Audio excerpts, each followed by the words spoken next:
Hey folks, how you doing this evening? There's just a couple questions about the frames and hooking up the wires underneath and all that stuff. Okay, I'm just going to give a few little pointers here on some questions. First, when you hook up the reason for the plates, okay, for these plates, was that they were running the elastics that go through the last hole of that. The elastics came through and they were used on those pinch plates. You see? Okay? And then here's this side. You can see the elastics coming through, but they were on the last holes. When you do your strings, don't go through the middle here, go around the outside of the frame. Same thing here. The strings go around the outside, okay? They go around the outside, not through the middle of the they don't run the strings to the middle of the frame. They go around the outside of the frame. So what I'm saying is when you run your strings, run them on the outside and don't, like, let's see, do them like this. Some people do them like that, okay? They go around the outside when you're tuning up, okay?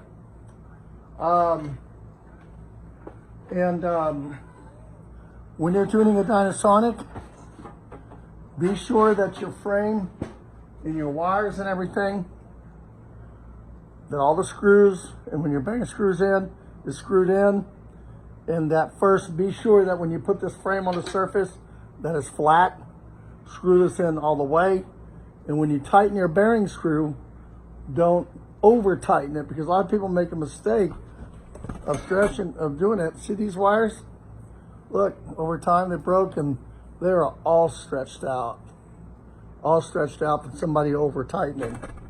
So when you put the wires on, tighten it, with your finger till it's just about snug, and then you can strum it, and it usually makes like a C. C, C, C. It'll make like a C sound. If you let it too loose, it will go D, D, D, But you don't want to tighten it down. A lot doesn't mean better, okay? You want to just be able to also sit on it right, tighten it to where you can strum it, and it's okay. Like for instance, this one here, if I was to loosen it, see, it's not tight, okay? But also it's a little bit loose, so that when I engage the snare,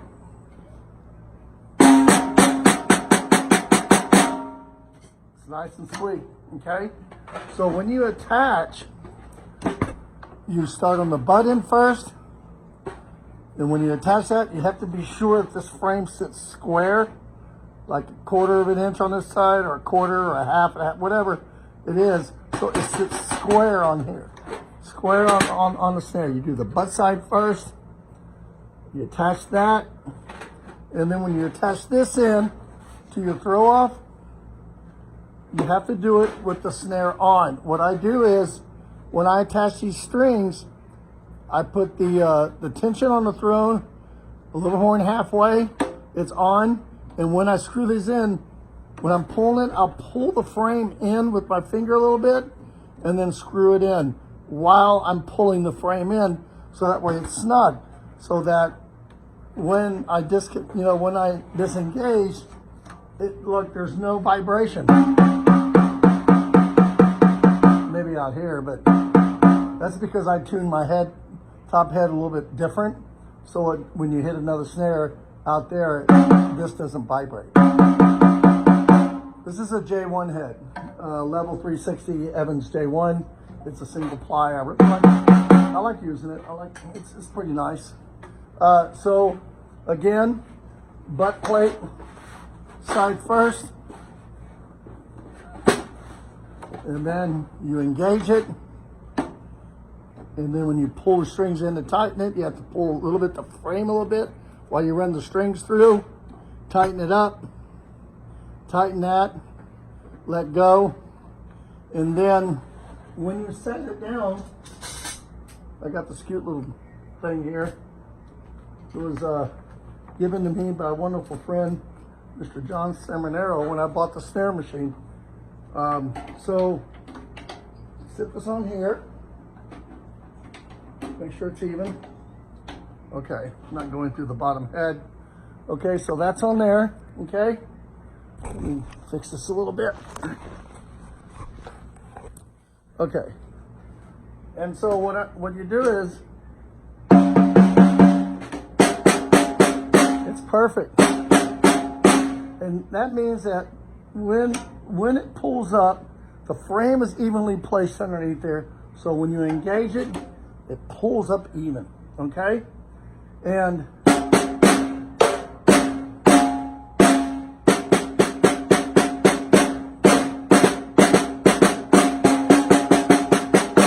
now, if it had a rattle, I'll show you.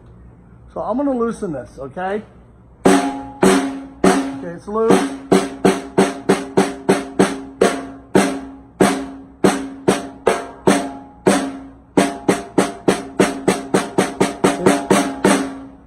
And there's not and it's not real tight. It just engages.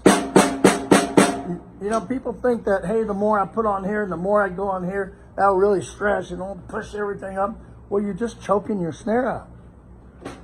Butt plate first. This side, when you attach over here, be sure your throw off is on when you attach the strings.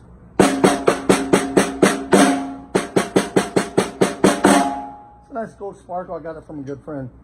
And that should work. I mean, that should do it. That's the way I do all the Dynasonics, everything that I've tuned. I follow that procedure, okay? And sometimes I tune, excuse me, I tune the bottom head just a little lower than I do the top. So that way everything kind of bounces nicely and you get that pretty smooth sound. And as far as my tone control, just barely touches the head, barely. And same thing with the frame. It's on there so it just kind of barely touches the bottom. It kisses the bottom part of the Rezo head, so that if you just, you know, crank it down, it's gonna pull it up, and then everything is just choked. Okay, and you want for the response and what the reason behind all what the frame is and all that stuff. The elastics were only used on the early days. They were there because, there was a couple drummers, one in particular, Buddy Rich. It was designed about that time. He would play with his hands and it would bounce up and down, so they did the elastics. When Buddy left, right after CBS purchased everything, Buddy left, you know, 66-ish, and soon after that, CBS discontinued the elastics. So that's why you see elastics on some of the earlier Covington models in the early Dayton, and that's about it. Everything after that, the frames went to just one, and they discontinued the other hole that went in here for the elastics. Okay.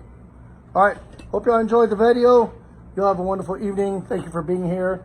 Rogers Drums USA. Whoop. Thanks for the group, for supporting us and everything. Y'all have a wonderful evening, and God bless. Hope you enjoyed the video. Good night.